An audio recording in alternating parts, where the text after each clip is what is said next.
Where's mine? Before we get started, Okay, you got all 9 million cameras on, so. Sorry. Are they all off? Or? No, they're not going to be off. Okay, well, let's go ahead then. All right. Okay, first morning out here, thought they were a little bit sluggish getting used to the 6 a.m. format, which is to be expected. So we got to get used to it, get better at it, and push through it. And it was good to see. It was good to see them out here. We're in full pads again and ahead of schedule because of being an opening week. Have you made a decision about the number 2 quarterback? We have. We feel very confident about both guys. They can both run our offense. Really, there's not much difference at all between them. And in the end, we decided somebody had to be number 2, so Max is number 2. Hopefully, we'll be in a situation at a point during this year, or possibly a couple times, where both of them get action. That would be ideal for us. This will have nothing to do with who is the starter next season. In the spring, the competition will be wide open, just like what we said last fall, where Cody was 2 ahead of Max. But this was the first day of fall practice, game week. Does it have a new feel, kind of a fresh start, new beginning type feel? Yeah, I think so. I think Sunday had it, but then now that we're in the morning and they're in school as well, yeah, it does feel a lot more realistic, and it's time to go.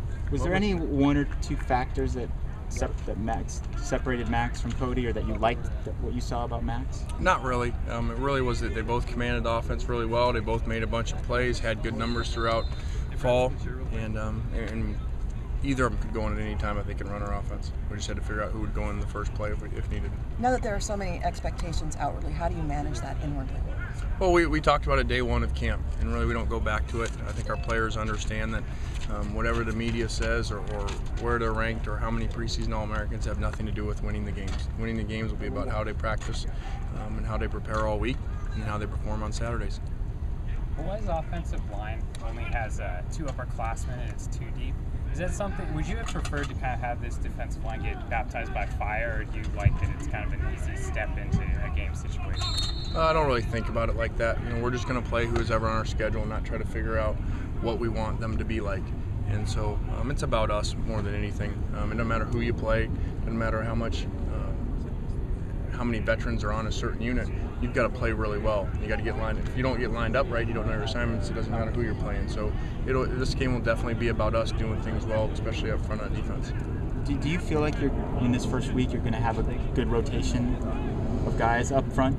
I think we'll know for sure as we get later, as we really figure out everything about our exact game plan and how we're going to do that. But we definitely would like to, and we're definitely going to try to do that if we can. What went into your decision to give Kyle Negrete a scholarship? Just really, you're talking about a guy that started on our team last year and really did a great job, great student athlete, and so you just took the whole picture into it. He earned it. He's done more around here than a number of our guys on scholarship. Do Abe, Tony, and Will also have scholarships for this year? Abe and Tony are on scholarship for this season. Will Andrew is not. Who is the number 3 receiver on the depth chart? It's kind of hard to make out because you got those guys as backups. Yeah, I think I don't think there is a definitive number 3 receiver. We have different personnel, different guys playing. I would think that the 3 guys that you would probably think would be right there as the 3 would all play, and so hopefully we'll get them all to play, and within that, you can sit back after game 1 and maybe somebody outperforms other ones. So I would anticipate them all playing. What about number 3 cornerback, who's kind of the leader in the clubhouse for that role? Well, once again, we don't know for sure the exact status of everybody and what percentage they are going into this game, so that's too hard to tell right now. Lane, can you comment on Christian Hayward's development over the last year and what you guys expect from him this year? Yeah, had injury setbacks in his first year here, and so missed a lot of time with us, so it's almost like he's a freshman right now.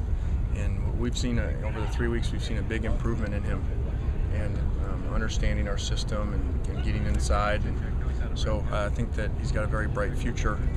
I don't know when that's going to be exactly, but eventually it will. How would you describe Matt Marklin as far as how grounded he is through all this? Yeah, I think Matt's had a really good camp. I don't think we did very well today on offense. Our skilled guys with him, for whatever reason, we weren't extremely sharp. So we got time to clean that up, and I know we will.